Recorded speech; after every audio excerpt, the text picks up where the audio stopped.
أعوذ بالله من الشيطان الرجيم. بسم الله الرحمن الرحيم. إن يوم الفصل ميقاتهم أجمعين يوم لا يغني مولا عن مولا شيئا ولا هم ينصرون إلا من رحم الله إنه هو العزيز الرحيم. إن شجرة الزقوم طعام الأثيم كالمهل يغلي في البطون كغلي الحميم خذوه فاعتلوه إلى سواء الجحيم ثم صبوا فوق رأسه من عذاب الحميم ذق إنك أنت العزيز الكريم. إن هذا ما كنتم به تمترون إن المتقين في مقام أمين في جنات وعيون يلبسون من سندس واستبرق متقابلين يطاف كذلك وزوجناهم بحور عين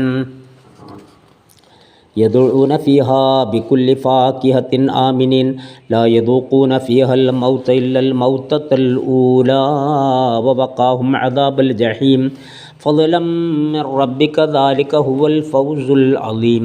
فإنما يسرناه بلسانك لعلهم يتذكرون فارتقب إنهم مرتقبون. അന്തിമ വിധിയുടെ ദിവസം അവരെല്ലാവരുടെയും നിർണായക സമയമാണ് തീർച്ച. അതായത് ഒരു ആത്മമിത്രവും മറ്റൊരു മിത്രത്തിന് ഒരുവിധ പ്രയോജനവും ചെയ്യാത്ത ദിവസം. അവർ അന്ന് സഹായിക്കപ്പെടുന്നതുമല്ല. അള്ളാഹു കരുണ ചെയ്തവർ ഒഴികെ നിശ്ചയം അവൻ തന്നെയാണ് ഏറ്റവും അജയ്യനും പരമദയാലുവും. തീർച്ചയായും സക്കൂം വൃക്ഷം മഹാപാപികളുടെ ഭക്ഷണമാണ്. ലോഹദ്രാവകം പോലെയാണത്. ചുടുജലം തിളച്ചുമറിയും വിധം അത് വയറ്റിനുള്ളിൽ തിളച്ചുമറിയും. ശിക്ഷിക്കാൻ ഏൽപ്പിച്ച മലക്കുകളോട് പറയും, അവനെ പിടിച്ച് നരകത്തിൻ്റെ നടുവിലേക്ക് വലിച്ചഴച്ച് കൊണ്ടുപോവുക.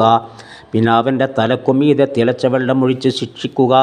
പരിഹാസരൂപേണ അവനോട് പറയും, നീ ആസ്വദിക്കുക, നീ വലിയ പ്രതാപിയും ആദരണീയനുമല്ലേ. നിങ്ങൾ സംശയിച്ചു കൊണ്ടിരുന്ന ശിക്ഷ തന്നെയാണിത്. നിശ്ചയം ഭക്തി പുലർത്തുന്നവർ സുരക്ഷിത സ്ഥാനത്തായിരിക്കും. അതായത് ചില തോട്ടങ്ങളിലും അരുവികളിലും നേർത്തതും കനത്തതുമായ പട്ടുടയാടകൾ ധരിച്ച് അവർ ആനന്ദത്തോടെ മുഖാമുഖം നോക്കിയിരിക്കും. കാര്യം ഇങ്ങനെയാണ്. മനോഹര നയനങ്ങളുള്ള അപ്സര സുന്ദരികളെ പൂർവ്വങ്ങളെ നാം അവർക്ക് ഇണയാക്കി കൊടുക്കും. അവർ അവിടെ നിർഭയരായി സർവ്വവിധ പഴങ്ങളും ആവശ്യപ്പെടും. ഭൗതിക ലോകത്തെ മരണമല്ലാതെ മറ്റൊരു മരണം അവർക്കവിടെ അനുഭവിക്കാനില്ല. ജ്വലിക്കുന്ന നരകശിക്ഷയിൽ നിന്ന് അള്ളാഹു അവരെ സംരക്ഷിക്കുകയും ചെയ്തിരിക്കുന്നു.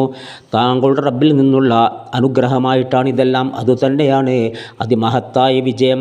എന്നാൽ ഈ ഖുർആൻ നാം താങ്കളുടെ ഭാഷയിൽ ലളിതമാക്കി തന്നത് അവർ ഉത്ബുദ്ധരാകാൻ വേണ്ടി മാത്രമാണ്. നിശ്ചയം അവർ കാത്തിരിക്കുകയാണ്. താങ്കളും കാത്തിരിക്കുക.